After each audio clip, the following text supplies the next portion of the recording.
Horrific screams caught on tape include chants of, "The devil equals death, death equals the devil." True.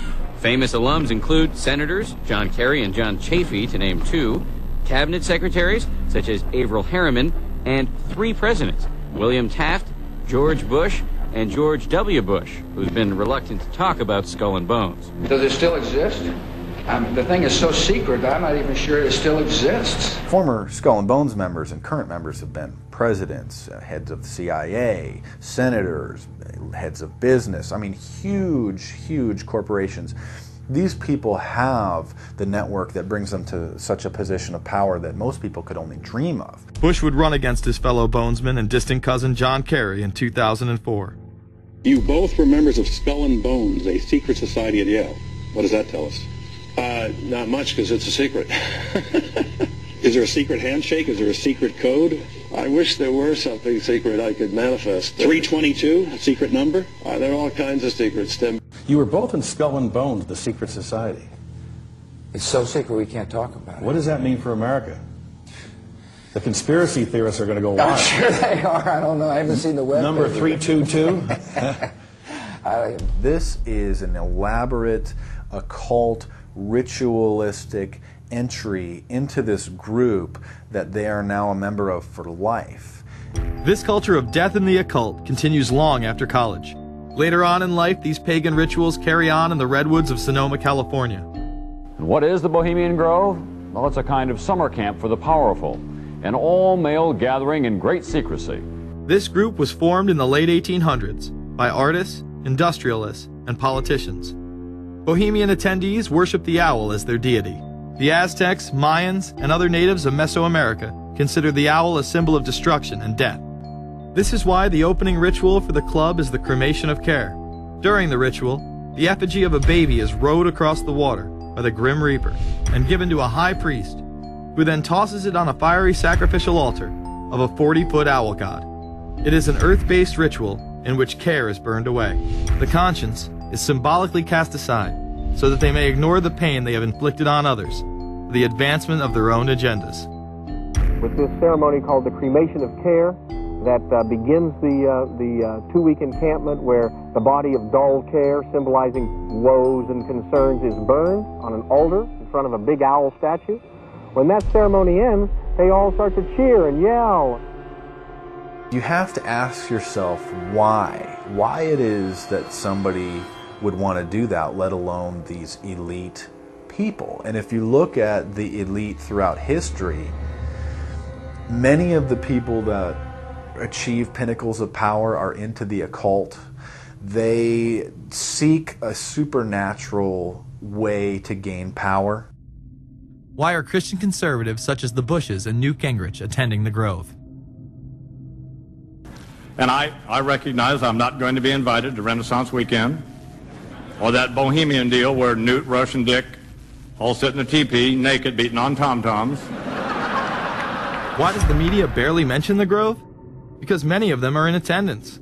Late political cartoonist Phil Frank of the San Francisco Chronicle draws a reporter thinking about his loyalties to Bohemian Grove as he takes notes for a story. Stories about what happens in these redwoods are hard to come by. A campground statue reminds Bohemians to keep their mouths shut about the Grove. Many world events have been shaped at the Grove, including the creation of the atomic bomb. Discussions at the Grove in the 1930s helped lead to the development of nuclear power and the atomic bomb. Every Republican president since Calvin Coolidge has been a member, as well as many Democrats, including Jimmy Carter. If you look at the membership lists of the Bohemian Grove and the Council on Foreign Relations, the Bilderberg Group, a lot of the key level people are overlapping and are involved in numerous groups.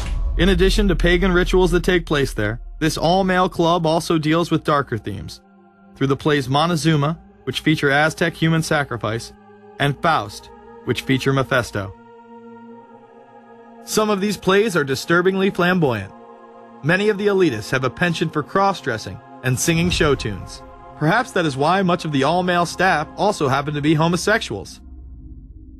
Well, each year, many of them seem to have a stunt or try to come up with a stunt.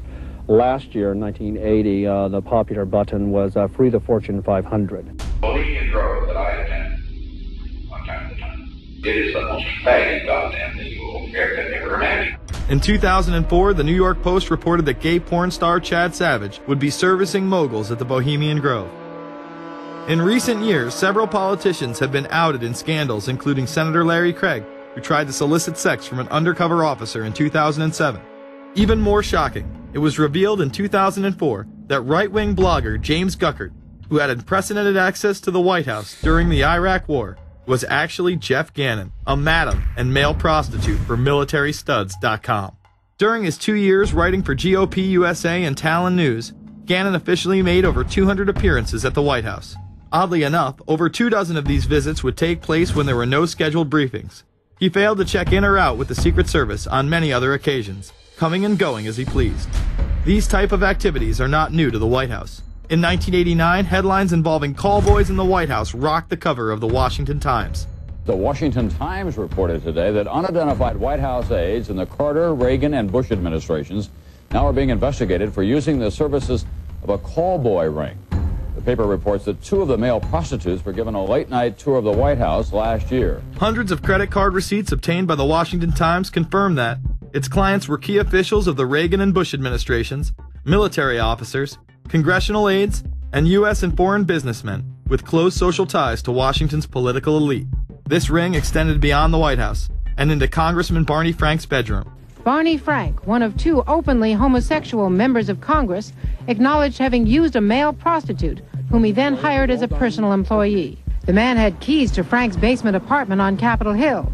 Frank paid him approximately $20,000 out of his own pocket to be his housekeeper and driver. But as first reported in today's Washington Times, the man was on probation for sex crimes and a drug conviction, and he ran a prostitution business out of Frank's home.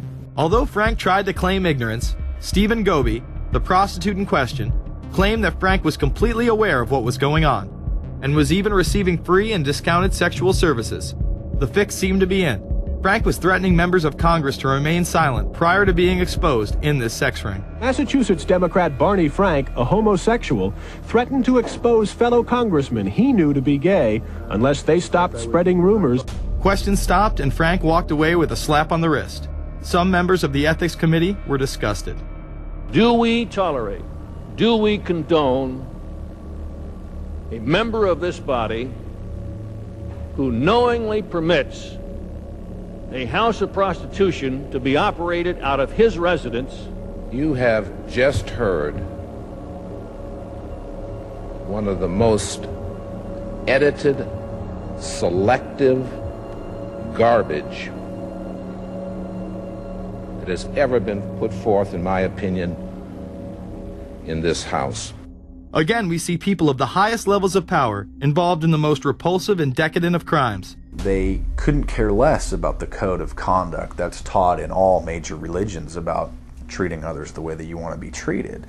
And then they masquerade, they put this false front on that they're like everybody else, because your average person wants to do right, believes in some sort of a karma, believes in some sort of a divine justice in the universe.